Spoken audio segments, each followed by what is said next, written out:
Today we're talking about strong relationships, which are so important in our businesses, from clients to team members to our suppliers and our partners.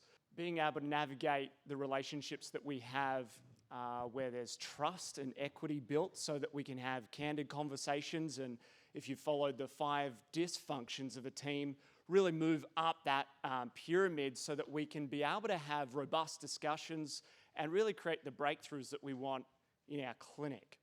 And it starts at really a base layer of personal trust and connection. I don't know anyone better than Shane Davis, and he's pretty humble, but I don't know anyone better who's been able to navigate some tricky conversations over time where there could be a blow-up. Claire Lawson spoke to that, being the eye of the storm, being calm. When you think about some of the key ingredients or key principles that you've used to navigate creating strong relationships with folks, what are some of the things that come to mind or that you come back to make sure you do that effectively? Yeah, it's a really good question, and I don't think I really like the compliment because none of us are perfect, and I love the quote, "Progress over perfection." And yeah, I'm on a journey just like everyone else to really being able to have some of those hard conversations or being better today than I was yesterday at these relationships. So I think some of the key principles, or the biggest one, is understanding yourself. Understanding yourself from a behavioural style perspective, and then really being able to understand others. And if I go back to my journey in that learning, it was probably about, I was working with Dom at the time. Dom's not here today. But going back to working with Dom, and we worked through our DISC profiles, and this was probably around 15, 16 years ago. And we got to learn about ourselves and some of those behavioural styles of ourselves, which was eye-opening. I'm like, how did this report, where does this report come from?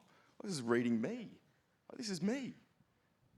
And sure, there were some things on there that might not have been perfect, but overwhelmingly, I was able to reflect by reading through that DIS report on my behavioural style. And then we read the profiles of others to be able to best understand their profiles as well.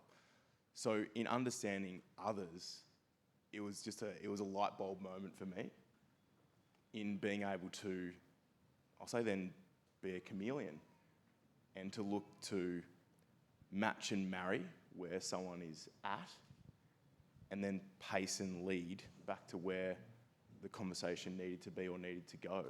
So from starting that journey 15 years ago, and as I said, it's definitely still a journey. I'm not perfect by any means. But I think it started with that self-awareness of myself and then understanding others. Yesterday you spoke about support on one end of the spectrum and then accountability on the other end. That support, as health professionals, we have a great deal of empathy and understanding. We want to understand the people that we work with, whether that's clients, team, partners. And so you spoke to using some profiling tools as a self-reflection. Who else has used some version of a profiling tool in their clinic? Yeah, fantastic. One of the ones that we use and have used a lot is the Wealth Dynamics one. It's been quite instrumental. Can you talk us through that profile and also how you've seen it be used in the clinic and in other teams who've employed that one? Yeah, so essentially whether it be DISC or Myers-Briggs, probably various behavioural style profiles that we've done over time. But over probably the last 4 to 5 years in having an operational team at CM, we invested in getting the Wealth Dynamics profile done. And it was more to understand from that operational executive level how we best work and how we then best work with each other. The types of tasks that we do, the types of roles that we have are fleshed out within that Wealth Dynamics profile, which is a progression from, say, what DISC is. So I am a supporter, is my profile within Wealth Dynamics. And Jack, for instance, is super nerd, Lord, over there. And I will say at the same time, these profiles don't define us. They can help us to understand ourselves. And I think one of the biggest problems that I see with those profiles is people do then define themselves and go, I'm in this bucket, this is me. Whereas I think the people who use those profiles most effectively with themselves and with others is seeing the opportunities to get out of your profile in how you can best work into other areas or best utilize what you know about other people, e.g. Jack, to connect with them, to work with them, and understand them on their level so you can match and marry what you are speaking about and pace and lead it back to the outcome. So yeah, that's been a little bit of a journey, the Wealth Dynamics profile, and me as a supporter is really a connector. It's essentially a people person. So a supporter profile is someone, in this model, is someone that really loves being around people, loves connecting with people, does relationships kind of come, reasonably naturally. That's what you love doing. And say the profile there you referenced for Jack being a Lord is like more around numbers and analysis. Go figure, he just talked about numbers for half an hour. And what I've always loved is you've talked about it's a self-reflection tool. Like you said, you're not defined by it, but it allows everyone to understand how they might kind of naturally be in a team setting as well. Absolutely. But you can't, as you said, always stay to your box. Talk us through, you're a supporter. Numbers is kind of the opposite of that. Yeah, it's on the opposite side of the profiling. Yet I'm there every Tuesday at Dashboard Mastery Partners. Feel free to come along. And built part of our dashboard with Andrew, with Jack, with Pete in the room here. We're the ones that have built our dashboards over time, and it is actually an area that I enjoy, I love, and it's getting me out of what I do in my supporter role to help give me clarity to best support our team, to see how they can grow and improve to achieve their outcomes and goals as well. So, yeah, it's just that opportunity to be that chameleon and get outside of your own style. One of the things that I found really fantastic in being so close to you has been seeing how you go about doing those things where it perhaps doesn't come so naturally for me. An example is whenever there's a tough conversation, I think Claire Lawson spoke about it a bit, where you might want to just jump into solving it or have an immediate reaction. One of the things that you've done so well, and I've seen from other people in a similar sort of profile to you, is they really seek first to understand and then be understood, the great Stephen Covey principle. How does that practically play out for you? What are some of the methods that you use in the moment to, maybe when it is a little bit hairy, it's all well and good while people are having fun, but when it is a bit tricky to create that connection and relationship when you've got a pointier conversation to have? It's, again, a great book, 7 Habits of Highly Effective People by Stephen Covey. And think win-win. As well as you describe seek first to understand before you're understood, which are 2 of those principles, it's really about thinking empathetically. Not only just put that other person's shoes on, take your shoes off first. Take your shoes off as the business owner and then put the shoes on of the team member that you're speaking with, if this is the example, and thinking empathetically. What is the outcome? Start with the end in mind, another one of his principles. What is the outcome? Where do we want to get to? And then how can we help each other to achieve that? And it needs to be a win-win. It needs to be sustainable. And I think that using those principles enables us to be able to have those empathetic conversations, enables us to be able to create outcomes that we may not necessarily have thought of, but let's create them together. And let's make it a conversation rather than a dictation. This is what we're going to do. And I think the analogy of rather than I can't, how can we? How can we make this happen with each other? And really being purposeful with that language of being inclusive. You're often referencing the language that we use even internally. What are some of the other maybe one-liners or things that you find useful in being able to have those conversations with other people? I've got a few if you don't have any. Are you thinking to anything specific?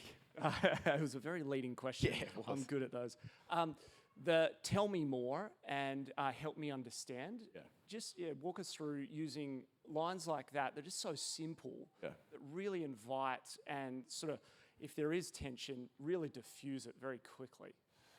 Again, I think it comes from seeking first to understand, but practically, what that looks like is, let's explore that together, or talk me through it. Yeah, I think they're basic one-liners, but they help again to be able to create that openness of conversation, so as you can work through that together. And I described yesterday around the spaces. Like, we're much better to be able to have those conversations outside in a free-flowing environment where that conversation can likewise extend that way.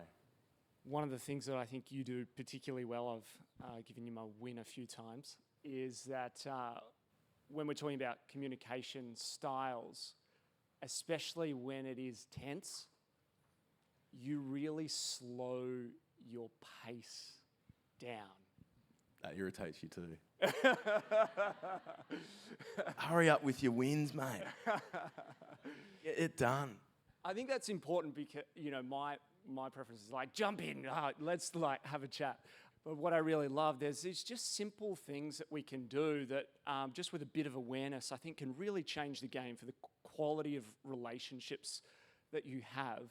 And just wanted to point that out because not a lot of people get to see you day in, day out. But to be able to slow down and really allow that time for connection, I think is so important to be able to have the conversation that goes a bit deeper rather than we do a referrer meeting and we kind of get all these great ideas of how we're going to add value to one another and then nothing really happens. We didn't take the time to really understand who that person is or what would really add value to them. When it comes to partnerships, networking, what are some of the processes or philosophies that you have for building great relationships with partners or even suppliers? To go back to just the simplicity of language in our verbal and physical communication, whatever the interaction, whether it's a team member, whether it's a client, whether it's a supplier, whoever that is, being able to create the space, be okay with silence. When things get tense or when we're a bit nervous, does our rate go up or down? Like, just goes so super fast and we try and fill it up with just stuff. And to Tony's point earlier of speak 20% of the time and listen 80% of the time, we often just feel that 80% ourselves. So practice the way that you ask questions. Be okay with that silence. Because in that silence is where the other person will generally feel comfortable to communicate. They'll feel comfortable to come into the conversation, and then you can explore whatever perspective that is across any one of those connections that you're having. And as I described before, it is that match and marry, pace and lead. So if I'm having a connection with let's just say it's a nerdy physio. There's a few of those about. Jack? But often they'll be a little bit more quietly spoken, and both the rate and the tone that I use will be there. Because if I come in all guns blazing, "Hey Jack, how you going, brother? What is it?" Jack is just going to retreat even further if I exaggerate that example.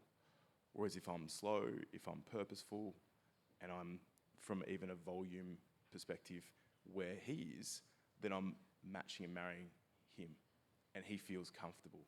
And then we can potentially pace and lead it back to where it needs to go. So whether that's a client, a team member, a referral partner, our verbal and physical communication plays a really big part in that.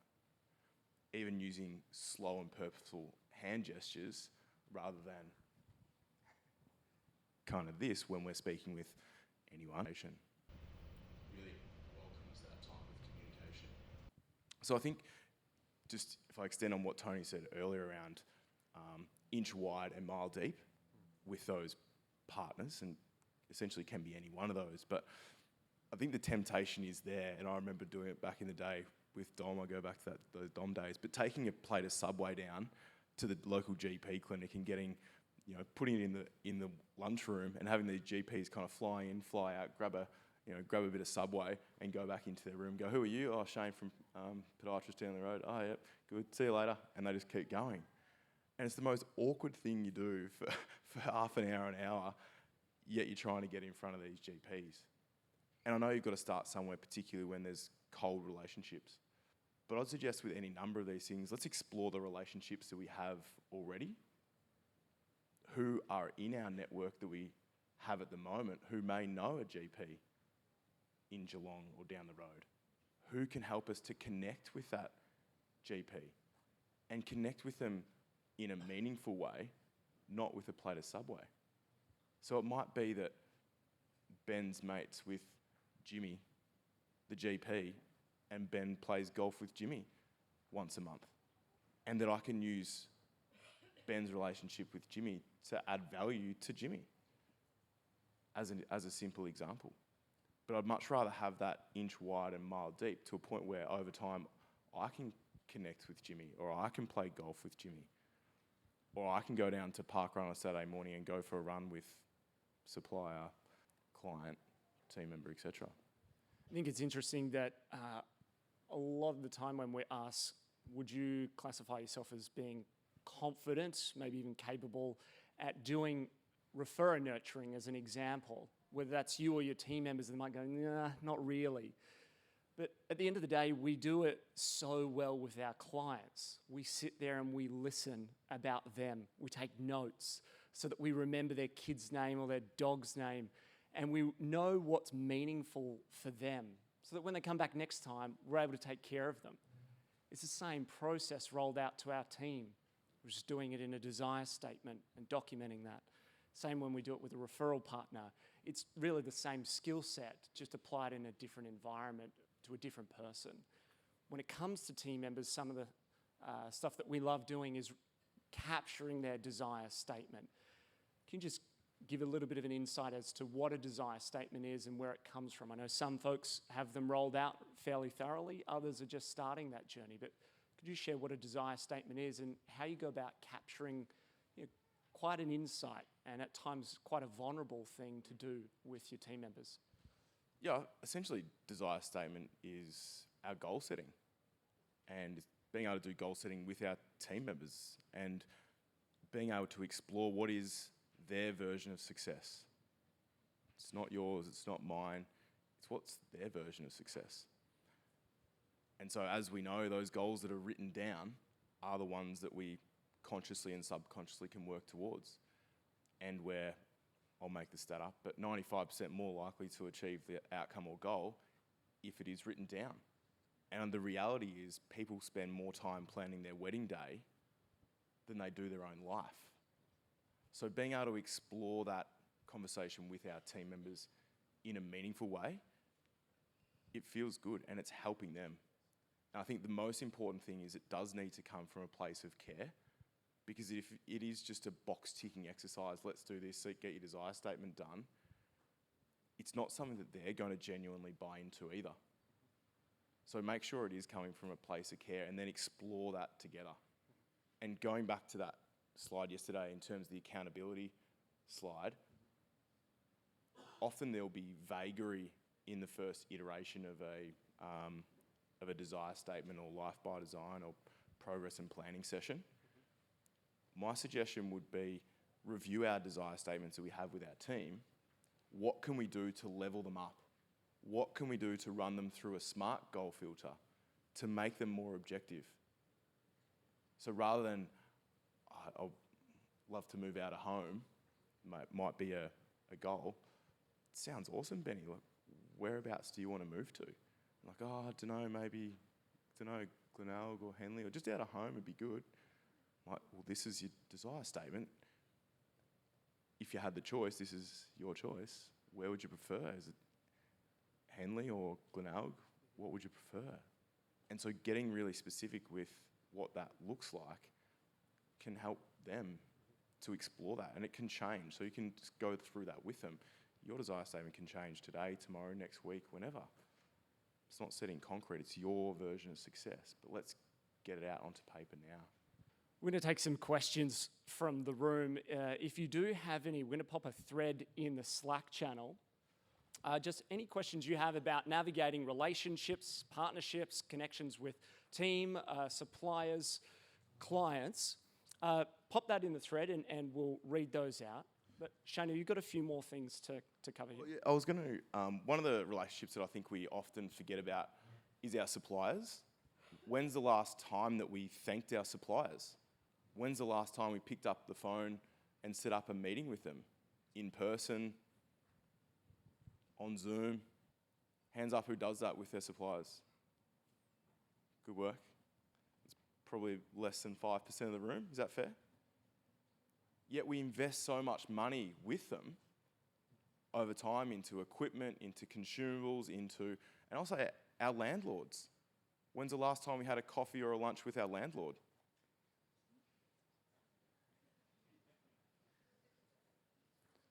Now, I'm not saying it has to be a weekly thing, but our landlord,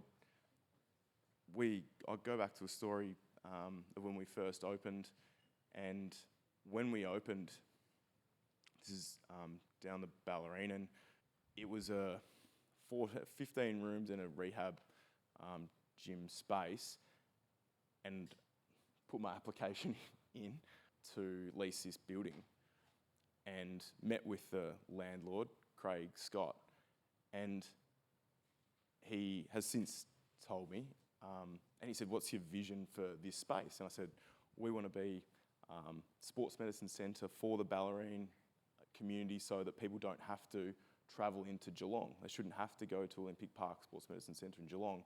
We should be able to provide these allied health services for people who want to be active, healthy and happy here on the Ballerine Peninsula." And so I see that we'd have physio, podiatry, osteopathy, myo, et cetera, over time in being able to serve the community. He since told me that I had, I think, around 10 applications, but I obviously had this interview and gave him a business plan. And he chose us because we had that vision for what his building could look like and that legacy that he had.